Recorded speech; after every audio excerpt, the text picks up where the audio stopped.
বাগাতিপাড়ায় BNP নেতা রশিদ চৌধুরীর বাড়িতে গুলিবর্ষণের ঘটনায় উপজেলা ছাত্রদল নেতা সোহেল রানা গ্রেফতার। স্টাফ রিপোর্টার ফজলুর রহমানের পাঠানো তথ্যছবিতে বিস্তারিত।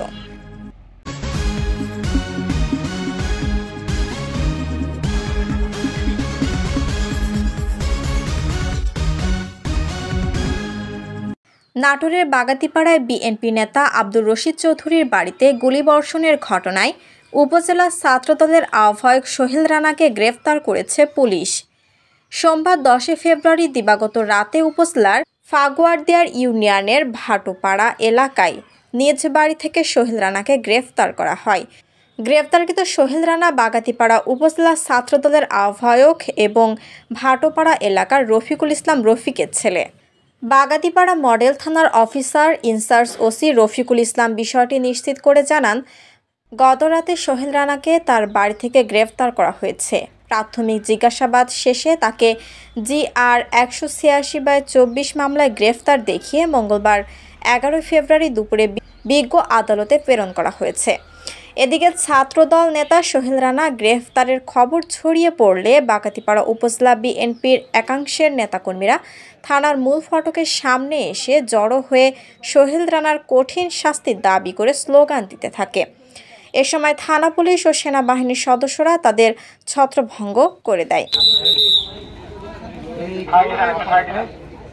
রাতের আধারে তার বাড়িতে সন্ত্রাসী কর্মকাণ্ডের ঘটনায় একজনকে গ্রেফতার করায় পুলিশ প্রশাসনকে ধন্যবাদ জানিয়ে বিএনপির নেতা আব্দুর রশিদ চৌধুরী এই প্রতিবেদককে বলেন, এই ঘটনার মূল হোতাসহ এর সাথে আরও যারা জড়িত আছে তাদের খুব তাড়াতাড়ি গ্রেফতারের দাবি জানাচ্ছি।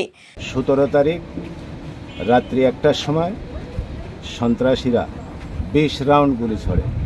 আমি একটা থানায় মামলা করি। রাতের অন্ধকারে চলে গেছে, একমাত্র নাইট গার্ড ছাড়া কেউ দেখে নাই। আসামিকে গ্রেপ্তার করছে। এই মামলাতে আরও সংযুক্ত সন্ত্রাসী এবং আসামি আছে। তারা আইনের আওতায় এনে অতি দ্রুত, আর যারা বাদবাকি সন্ত্রাসী আছে তাদের অতি সত্বর গ্রেপ্তার করে আইনের আওতায় এনে দৃষ্টান্তমূলক বিচার দাবি করছি।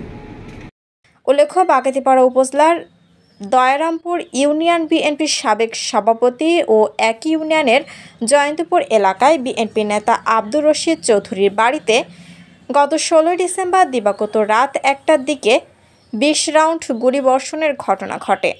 এ সময় ওই বাড়ি থেকে পিস্তলে 2 রাউন্ড তাজা গুলি ও 7 রাউন্ড খালি খোসা উদ্ধার করে পুলিশ। এ ঘটনায় আব্দুর রশিদ চৌধুরী 17 ডিসেম্বর বাগাতিপাড়া থানায় একটি মামলা দায়ের করেন। শিলা আক্তার, ডেস্ক রিপোর্ট, চ্যানেল এ নিউজ।